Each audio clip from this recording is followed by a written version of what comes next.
ابن عبداللہ ابن عبد المطلب بن ہاشم بن عبد مناف بن قصی بن کلاب، اس طریقے سے آگے تک چلا گیا ہے۔ تو یہ ہیں امام شافعی رحمہ اللہ جن کا نام لیا گیا۔ امام شافعی رحمہ اللہ کی پیدائش عباسی دور خلافت میں 150 ہجری کو ہوئی ہے۔ یہ وہی سال ہے، اگر آپ لوگ بھول نہ گئے ہوں، جس سال امام اعظم ابو حنیفہ رحمہ اللہ کا انتقال ہوا ہے۔ 150 میں امام ابو حنیفہ رحمہ اللہ کا انتقال ہوا، اور اسی سال امام شافعی رحمہ اللہ کی پیدائش۔ مکہ مکرمہ کے اصل رہنے والے تھے، لیکن ان کی اصل پیدائش عسقلان کے قریب ایک غزہ، جو فلسطین کا بڑا مشہور شہر ہے، آج بھی اخبارات میں آپ لوگ غزہ کی پٹی سنتے ہوں گے، غزہ کے اندر امام شافعی رحمہ اللہ کی پیدائش ہے۔ یہ عباسی دور خلافت تھا۔ عباسی دور خلافت کے اندر مسلمان حکومت جس قدر وسیع تھی، اس کی وسعت کا اندازہ آپ اس سے لگا لیں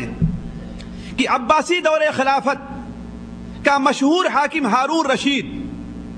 جس کے زمانے میں عمومی طور پر امام شافعی رحمہ اللہ زندگی بسر کیے ہیں، وہ جب کبھی بدلی کو دیکھتا تھا، آسمان پر بدلی پر نظر پڑتی تھی، تو ہارون رشید کہتا تھا کہ اے بادل، تجھے جہاں برسنا ہے جا کر کے برس، یہاں برس، 10 کلومیٹر کے بعد، 50 کلومیٹر، 100 کلومیٹر کے بعد، تجھے جہاں برسنا ہے جا کر کے برس، تیری وجہ سے جو دانہ اگے گا، اس دانے کا خراج اور ٹیکس مجھ تک پہنچنا ہی ہے، یعنی تو جہاں بھی برسے گی اس کا فائدہ مجھے پہنچنا ہے۔ تو ذرا دیکھیے وہ حکومت اس وقت کس قدر وسیع رہی ہوگی۔ لیکن یہ وہ زمانہ تھا جس زمانے میں بڑے بڑے تابعین، جو اللہ کے رسول صلی اللہ علیہ وسلم کے صحابہ کے پرورش یافتہ تھے، تعلیم یافتہ تھے، یہ وہ زمانہ تھا کہ لوگ ختم ہو چکے تھے۔ اس لیے آہستہ آہستہ بدعات اور خرافات اس زمانے میں جنم لینی شروع ہو گئی تھیں۔ عباسیہ دور خلافت کے اندر کچھ بدعاتوں کو بڑا رواج ملا، اور بدعاتوں نے بہت زور پکڑا۔ مثال کے طور پر ایک بدعت وہ جسے الرائے اور قیاس کہا جاتا ہے، کہ قرآن اور حدیث کے اوپر اتنا اعتماد نہ کیا جائے جس قدر رائے، قیاس اور استنباط پر اعتماد کیا جائے۔ حتیٰ کہ بدقسمتی سے یہ اصول بنا لیا گیا کہ اگر اللہ کے رسول صلی اللہ علیہ وسلم کی کوئی ایسی حدیث آتی ہے جو عقل اور قیاس کے خلاف ہے، تو وہاں پر حدیث کو چھوڑ دیا جائے گا اور عقل اور قیاس کے اوپر عمل کیا جائے گا۔ اس نے بہت زور پکڑا۔ اسی طریقے سے دوسری بدعت معتزلہ کی بدعت تھی، معتزلہ کی بدعت تھی، جنہوں نے عباسی دور کے اندر بہت زور پکڑا، خصوصاً ہارون رشید کے آخری زمانے میں، اور مأمون اور معتصم باللہ کے زمانے میں تو اسے حکومت کی سرپرستی حاصل ہوئی۔ اس کا نقصان اہل سنت والجماعت کو کس قدر پہنچا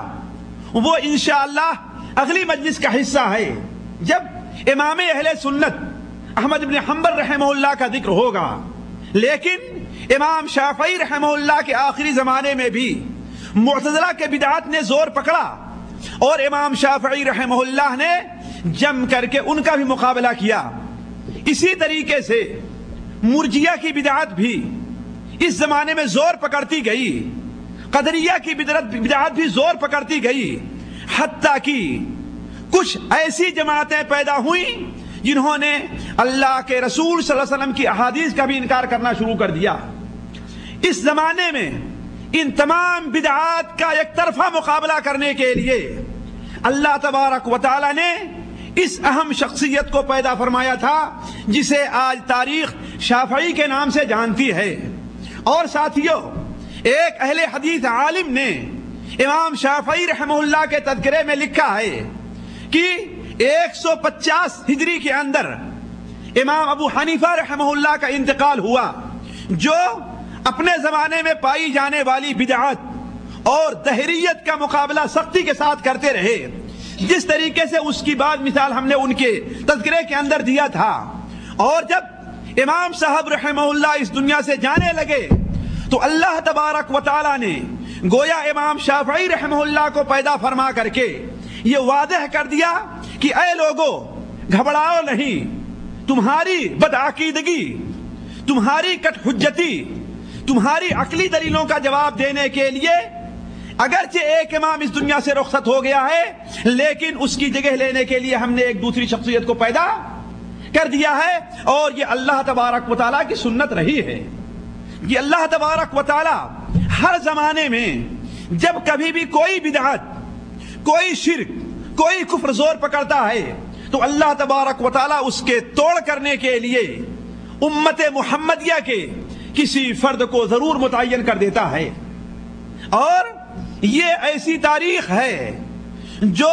اپنے اندر ایک بڑی وسعت رکھتی ہے، اسے ایک دو مثالوں سے دے کر کے صرف واضح نہیں کیا سکتا،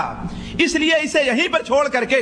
ہم آتے ہیں کہ جب ایسے وقت میں امام شافعی رحمہ اللہ 150 ہجری کے اندر غزہ کے اندر پیدا ہوئے، اور ابھی آپ چھوٹے ہی تھے کہ والد کا سایہ آپ کے سر سے اٹھ گیا۔ اور اللہ تبارک و تعالی کی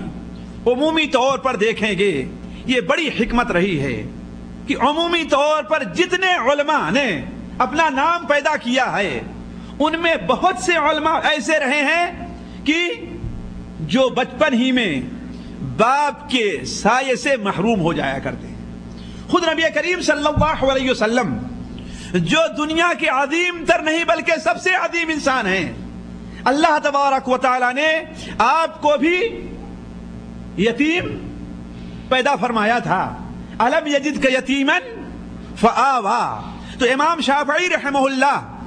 بھی ابھی چھوٹے ہی تھے کہ ان کے والد کا انتقال ہو گیا۔ ان کی والدہ نے سوچا کہ اس دیار غیر میں رہ کر کے مکہ اور مدینہ کی مبارک زمین سے دور رہ کر کے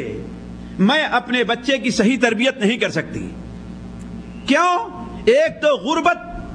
کا زمانہ، ایک غربت کی زمین، دوسرے اپنے اہل خاندان سے دور رہ کر کے بچے کی صحیح تعلیم و تربیت کا انتظام نہیں ہو سکتا۔ لہذا امام شافعی رحمہ اللہ ابھی 2 ہی سال کے تھے تو ان کی والدہ انہیں لے کر کے مکہ مکرمہ میں آ گئی۔ مکہ مکرمہ میں شیب ابی طالب یعنی جہاں پر منی ہے اسی کے قریب میں امام شافعی رحمہ اللہ کا گھر تھا۔ والدہ نے امام شافعی رحمہ اللہ کی تربیت کا خاص اہتمام فرمایا، اور چھوٹے ہی تھے تو امام شافعی رحمہ اللہ کو قرآن کی تعلیم دینی شروع کر دی، لیکن ہونہار بیروا کے چکنے چکنے پات کے تحت امام شافعی رحمہ اللہ ابھی 7 سال کی عمر میں تھے کہ وہ قرآن مجید کے حافظ بن گئے، اور ابھی ان کی عمر صرف 10 سال کی ہوئی تھی تو موطا امام مالک جس کا ذکر پچھلی مجلس کے اندر ہوا تھا، انہوں نے موطا امام مالک کو حفظ کر لیا۔ لیکن وہ بھی کس طریقے سے، وہ خود بیان کرتے ہیں، ان کے تذکرہ نگاروں نے تقریباً تمام لوگوں نے یہ بات لکھی ہے، خواہ امام ابن حجر کی توالد تاسیس ہو یا امام ابن عبد البر کی الانتقاء ہو یا امام ذہبی رحمہ اللہ کی سیر اعلام النبلاء ہو، میں ان کتابوں کے حوالہ دے کر کے بات کو لمبی نہیں کرنا چاہتا، صرف میں یہ کہنا چاہتا ہوں کہ عمومی طور پر کتاب کے تمام تذکرہ نگاروں نے اس بات کا ذکر کیا ہے کہ امام شافعی رحمہ اللہ بیان فرماتے ہیں کہ میری والدہ کے پاس اتنا مال نہیں تھا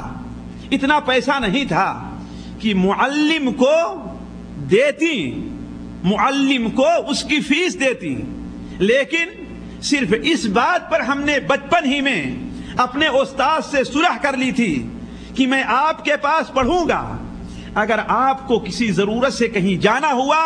تو میں آپ کی جگہ لوگوں کو پڑھاؤں گا بھی۔ ساتھیو، اسی لیے میں برابر کہتا ہوں، غریب ہونا، مسکین ہونا، فقیر ہونا اسلام میں یہ عیب نہیں ہے۔ جو آدمی اسے عیب سمجھتا ہے خود اس کا ایمان عیب دار ہے، جو اسے عیب سمجھتا ہے اس کا عقیدہ عیب دار ہے۔ اللہ کے رسول صلی اللہ علیہ وسلم کی وہ دعا آپ لوگوں کو یاد نہیں ہے؟ جو دعا ملائے اعلیٰ سے متعلقہ حدیث کے اندر آئی ہوئی ہے کہ اللہ کے رسول صلی اللہ علیہ وسلم کو اللہ تبارک و تعالیٰ کی طرف سے یہ دعا سکھلائی گئی کہ اللہم انی اسألک فعل الخیرات وترک المنکرات وحب المساکین۔ اے اللہ تعالیٰ مجھے مسکینوں سے محبت کی توفیق عطا فرما۔ ترمذی شریف کی وہ روایت کہ اللہ کے رسول صلی اللہ علیہ وسلم دعا کیا کرتے تھے، اللہم احینی مسکینا وامتنی مسکینا واحشرنی فی زمرۃ المساکین۔ اے اللہ تبارک و تعالی زندگی بھی مجھے مسکین ہی رکھ، وفات بھی ہو تو میری۔ اسی لیے اللہ کے رسول جب انتقال ہوا ہے تو آپ کی درع یہودی کے یہاں بطور رہن رکھی ہوئی تھی۔ آپ صلی اللہ علیہ وسلم کے اوپر ایک دن، 2 دن، 3 دن کی مدت ایسی گزرتی تھی کہ آپ اپنے پیٹ میں داخل کرنے کے لیے پانی کے علاوہ اور کوئی چیز نہیں پایا کرتے تھے۔ تو ساتھیوں، میں کہتا ہوں کہ مسکین ہونا، غریب ہونا، فقیر ہونا شرعی اعتبار سے یہ کوئی عیب نہیں ہے،